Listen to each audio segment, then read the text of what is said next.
नमस्कार दोस्तों, अभी हम इस वीडियो में 10वीं क्लास के छात्रों के लिए हिंदी का 50 को वीवीआई ऑब्जेक्टिव क्वेश्चन आपको करा देते हैं और इसी में से आपके बोर्ड एग्जाम में आएगा। अच्छे से आप लोग याद कर लेना ताकि आप लोगों का हिंदी का एक भी ऑब्जेक्टिव क्वेश्चन गलत ना हो, ठीक है ना। अच्छे से पूरा याद करना, मैं एक एक करके आपको याद करा देता हूँ, ठीक है। चलिए वीडियो स्टार्ट करते हैं।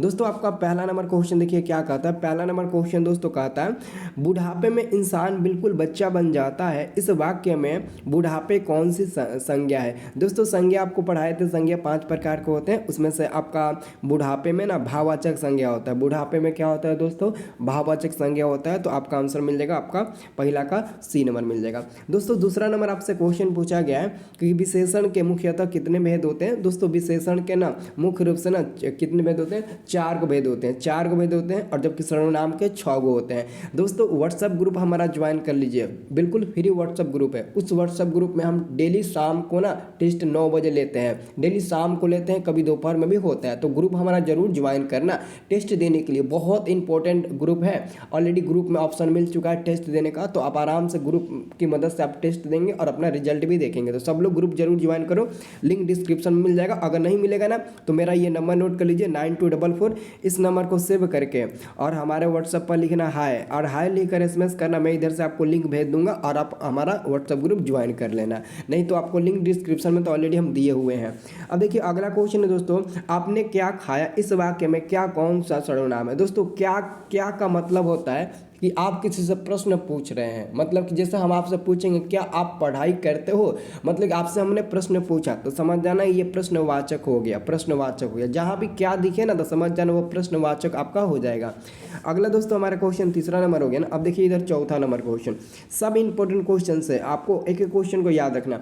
अगला क्वेश्चन है, भविष्यत काल के कितने प्रकार होते हैं। भविष्यत काल के कितने प्रकार होते हैं, 3 प्रकार होते हैं, याद रखना भविष्यत काल के 3 प्रकार होते हैं। अगला क्वेश्चन है आपका, अगला क्वेश्चन 5 नंबर है। 5 नंबर क्वेश्चन है ना कि दध्योदन का संधि विच्छेद आपको कर देना है। संधि विच्छेद इसका करिएगा ना तो ऑप्शन नंबर आपका मिल जाएगा दधि प्लस ओदन, ऑप्शन नंबर आपका बी नंबर मिल जाएगा। 5 का आंसर क्या मिल जाएगा, ऑप्शन नंबर बी मिल जाएगा, इसे याद रखना 5 का बी नंबर। छठा नंबर दोस्तों क्वेश्चन है, राम ने भिखारी को पैसा दिए, इस वाक्य में को किस कार्य का विभक्ति है, को। तो कर्ता ने कर्म को, तो कर्म है ना तो कर्म पर टिक लगा दीजिए, ठीक है ना। नहीं, राम ने भिखारी को पैसा दिया तो कर्ता संप्रदान के लिए, तो यहाँ पर हमारा कर्म होगा ना, कर्ता ने कर्म को। तो यहाँ पर को में पूछा ना तो कर्ता ने और कर्म को, तो कर्म में को होगा तो ऑप्शन नंबर आपका ए मिल जाएगा। अगला दोस्तों क्वेश्चन है, लौह पुरुष में कौन सा समास है। लौह पुरुष में कौन सा समास है, तो दोस्तों याद रखना लौह पुरुष में कर्मधारय समास होता है, कर्मधारय, ऑप्शन नंबर आपका सी नंबर मिल जाएगा। अगला दोस्तों क्वेश्चन है, निर्जन में कौन सा उपसर्ग है। दोस्तों याद रखना आपका निर्जन को जब तोड़ोगे ना निर्जन को तो क्या बनेगा, निर प्लस जन बनेगा। लेकिन एक कंडीशन है दोस्तों, जो र है ना ऊपर में र आपको दिख रहा है ना, वो पूरा र नहीं है, उसका मतलब होता है आधा र। तो अगर आपको र को आधा बनाना है तो र में आप हलंत लगा दीजिए तो आपका आधा र बन जाएगा। और यही जो पहला होता है ना यही हमारा तो उपसर्ग होता है, तो ये उपसर्ग आपको देखो बी नंबर में देखने को मिलेगा, यही हो जाएगा। डी नंबर में भी दिया, लेकिन यहाँ पर नी यहाँ पर बड़ी में है ना, नी यहाँ पर ऐसे है और नी यहाँ पर ये ऐसे है, ठीक है ना। तो याद रखना बहुत इंपॉर्टेंट क्वेश्चन आपका है। यहाँ पर बड़ी ये छोटी ही हो रहा है लेकिन वहाँ पर बड़ी ही होगा ना, तो इसलिए मैं उसको टिक लगाया। अगला क्वेश्चन है, निम्नलिखित शब्दों में शुद्ध शब्द कौन सा है, तो शोणित आपका हो जाएगा। शोणित जो ऑप्शन नंबर बी है ना, यही हमारा शुद्ध शब्द है, यही हमारा बिल्कुल 100% शुद्ध शब्द होता है। हम लोग शोणित को ऐसा ही लिखते हैं, ये नहीं कि आपका बी नंबर होगा, ए नंबर होगा, ए नंबर नहीं होगा, बी नंबर होगा। अगला दोस्तों क्वेश्चन है, यदि ए के बाद कोई भी भिन्न स्वर आए तो ए किस में परिवर्तित हो जाता है, अय में परिवर्तित हो जाता है। य में भी आपका क्या है, हलंत लगा हुआ है, इसमें भी हलंत छुपा हुआ है। ये क्या होता है, हलंत होता है, इसको क्या बोलते हैं, हम लोग हलंत बोलते हैं। क्या बोलते हैं, हलंत इसको बोलते हैं, याद रखना। अब देखिए अगला क्वेश्चन आपका है ना 11 नंबर क्वेश्चन है। 11 नंबर आपका क्वेश्चन है कि निम्नलिखित वाक्यों में कौन सा वाक्य शुद्ध है। आपको शुद्ध वाक्य चूज करना है, किसमें से कौन सा शुद्ध वाक्य है कि आपके दर्शन कब होंगे, ये हो गया।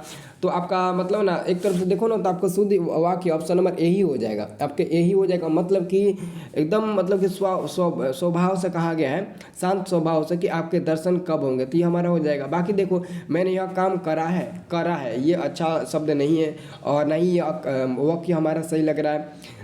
प्यास से होठ सूख रही थी रहता तो मैं सोचता, लेकिन ये भी गलत है। तो ऐसे ही आपको पहचान लेना है, तो आंसर आपका ए नंबर मिल जाएगा। अगला क्वेश्चन है, हाथ साफ करना मुहावरे का सही अर्थ क्या होता है? दोस्तों हाथ साफ करना मुहावरे का सही अर्थ होता है चोरी करना। क्या करना? चोरी करना। आंसर आपका सी नंबर मिल जाएगा।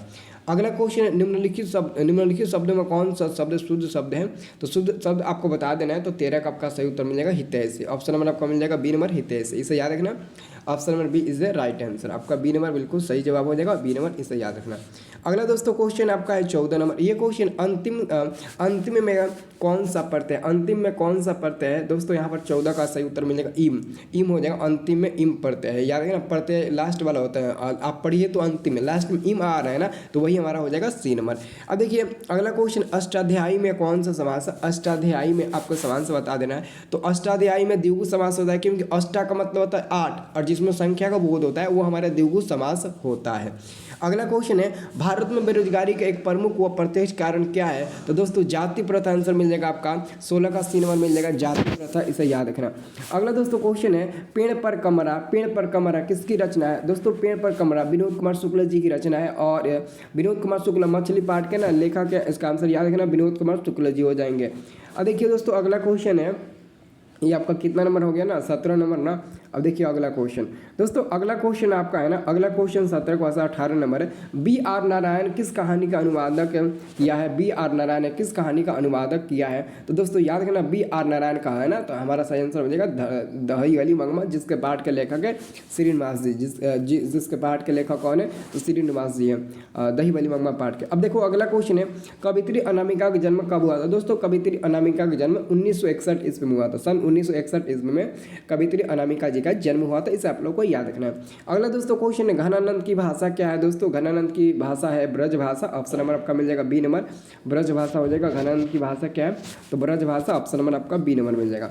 अगला दोस्तों क्वेश्चन है, किसके सिद्धांतों ने किसके अनुसार सेनों ने सिद्धांतों को भी बदल दिया था? तो यहाँ पर हमारा आंसर होगा किसके अनुसार सेनों ने सिद्धांतों का अनुसार, मदन के अनुसार कि खोखा के अनुसार? तो सही उत्तर आपका होगा खोखा का अनुसार। खोखा मतलब कि खोखा का दूसरा नाम क्या था दोस्तों? कासू नाम था। खोखा का दूसरा नाम क्या था? कासू। आप लोग कासू का भी नाम याद रखना। अगला दोस्तों हमारा क्वेश्चन है, दारिस नामक सोने के सिक्के से भरा घड़ा किसे मिला था? तो दोस्तों वारे हैंगस्टन को मिला था। ऑप्शन नंबर आपका मिल जाएगा 22 का सी नंबर मिल जाएगा, इसे याद रखना। 22 का आंसर मिलेगा सी नंबर, इसे आप लोग को याद रखना है। अगला दोस्तों क्वेश्चन है, ढाढ़ते विश्वास किस भाषा से अनुदित कहानी है? ढाढ़ते विश्वास दोस्तों उड़िया भाषा की कहानी है, क्योंकि इसमें बाहर से बहा हुआ चित्र प्रस्तुत किया गया है, तो हमारा आंसर मिलेगा 23 का सी नंबर। 24 नंबर क्वेश्चन है, दूर चट्टानों की ठंडी गोद में किस कवि की पंक्ति है? तो दोस्तों जीवनानंद दास। जीवनानंद दास का नाम सुने हैं ना, जीवनानंद दास जी? नहीं, दूर चट्टानों की नहीं, जीवनानंद दास नहीं होंगे, रेनर मारिया रील के होंगे ना, रेनर मारिया रील के होंगे, और इनका जन्म जर्मनी में ही हुआ था। 24 नंबर क्वेश्चन हो गया ना। अब देखिए 25 नंबर दोस्तों क्वेश्चन है ना, हमको लगता है दोस्तों इसका आंसर ना दूर चट्टानों की गोद में किसकी? तो जीवनानंद दास की है, नहीं ये रेनर मारिया, ठीक है।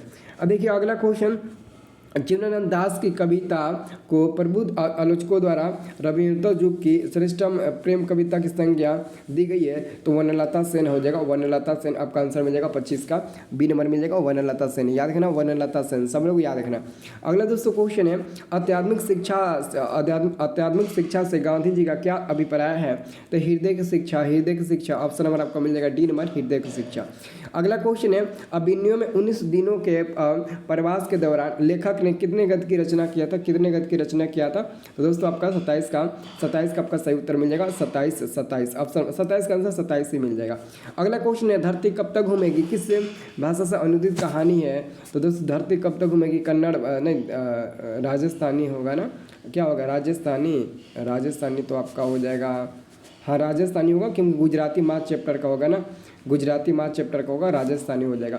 अगला क्वेश्चन है, पापत्ती को कौन सा रोग था? दोस्तों पापत्ती को ना बुखार था, और बुखार को दोस्तों मेनिंजाइटिस भी बोलते हैं, क्योंकि बुखार जो था ना वो मेनिंजाइटिस शब्द से जुड़ा हुआ है, इसलिए हम आंसर देंगे डी नंबर को। अगला क्वेश्चन है, वीरेंद्र डंगवाल को किस कृति के लिए साहित्य अकादमी पुरस्कार मिला था? दुष्चक्र में से स्टाफ पर। आंसर आपका मिल जाएगा ऑप्शन नंबर बी मिल जाएगा, 30 का, इसे याद रखना। अब दोस्तों 31 नंबर क्वेश्चन मैं देखना चाहता हूँ। 31 नंबर क्वेश्चन क्या है? 31 नंबर क्वेश्चन है, प्रदेश की बुद्धि पढ़ने का क्या परिणाम हुआ था दोस्तों, सबकी बुद्धि विदेशी हो गई थी ना, सबकी बुद्धि विदेशी हो गई थी। आंसर आपका मिल जाएगा बी नंबर। अगला क्वेश्चन है, नगर कहानी किस लेखक द्वारा रचित है? नगर कहानी, नगर यानी कि सुजाता, नगर कहानी के लेखक कौन है? सुजाता हो जाएंगे। सातकोड़ी होता होंगे ढाढ़ते विश्वास के, श्रीनिवास हो जाएंगे दहीबली मंगमा के, और माँ चैप्टर के हो जाएंगे ईश्वर पटलीकर। याद रखना दोस्तों। 33 नंबर क्वेश्चन है, लेखक के अनुसार नाखून नाखून किसके जीवन प्रतीक है? तो पाशविक वृत्ति का प्रतीक है। 33 का आंसर सी नंबर मिल जाएगा, भूलना मत। अगला क्वेश्चन है, हजारी प्रसाद द्विवेदी जी का जन्म कब हुआ था? हजारी प्रसाद द्विवेदी जी का जन्म 1907 ईस्वी में हुआ था। इसे आप लोगों को याद रखना है, 1907 ईस्वी में हुआ था। अगला क्वेश्चन है, रहीरास किसकी रचना है? रहीरास किसकी रचना है दोस्तों? याद रखना, रहीरास किसकी रचना है? गुरु नानक जी का है। आंसर आपका मिल जाएगा 35 का बी नंबर मिल जाएगा। और 36 नंबर क्वेश्चन है, लक्ष्मी के बड़े पुत्र का क्या नाम था? लक्ष्मी के बड़े पुत्र का नाम था दोस्तों यच्युत। यच्युत लक्ष्मी के सबसे बड़े पुत्र का नाम था।